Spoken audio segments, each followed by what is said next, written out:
compute the limit. Let's say that you are given this limit for this radical expression, and they want us to find the limit as it approaches infinity for this radical expression. To find the limit for this radical expression, the first thing you need to do is to find the leading term, which is the highest degree for the numerator and the denominator. So for this expression, the leading term for the numerator will be 16x to the third. As for the denominator, it will be 4x to the third. Because the leading term is the same thing as the highest degree. Once you have that, you factor it out. So on the numerator, you factor out the leading term, which is the highest degree, and for this case is 16x to the third, times 1, because 16x to the third times 1 is the same thing as 16x to the third, plus the same thing right here, you write the same, plus 6x divided by 16x to the third, because 16x to the third cancel with the leading term. So you're left with 6x, which is the same thing as the given, minus, just copy down the same thing, 3 divided by 16x to the third. This cancel with this one, so you're left with 3, which is equivalent to the given. The whole concept is to divide by the leading term so that it reaches the same expression as the given. You do the same thing for the denominator. You isolate the leading term, which is the highest degree, and then you times by 3 divided by 4x to the third. 4x to the third will cancel with this one, and you're left with the 3, which is equivalent to the given, plus 5x to the second divided by 4x to the third. 4x to the third will cancel with the leading term, and you're left with 5x to the second, which is equivalent to the given, plus 4x to the third.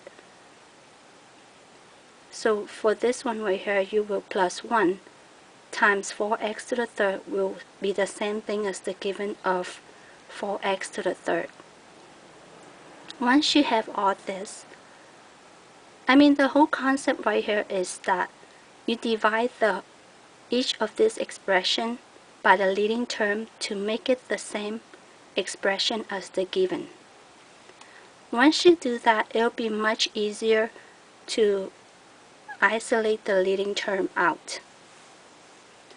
So the next thing you need to do is to cancel the whole point of factoring out the leading term is that you can cancel it.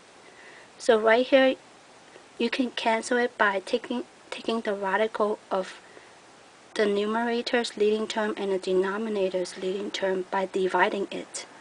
So x to the third divided by x to the third, they will cancel out. So you're left with radical 16 divided by 4, which is radical 4. Radical 4 equals to 2. Once you have the 2, it's time to do some cancellation right here by taking the limit as it approaches infinity. So for this one,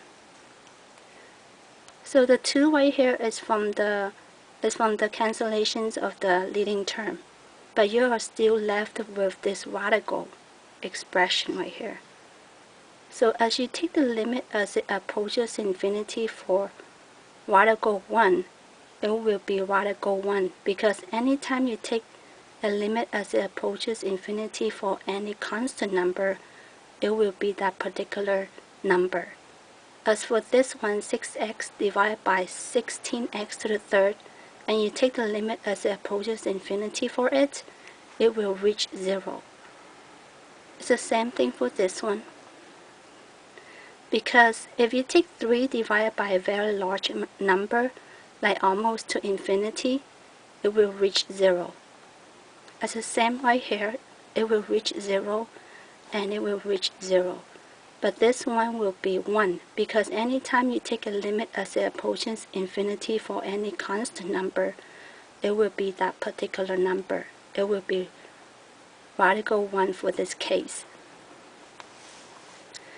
So the 2 will stay the same times radical 1 divided by radical 1 right here.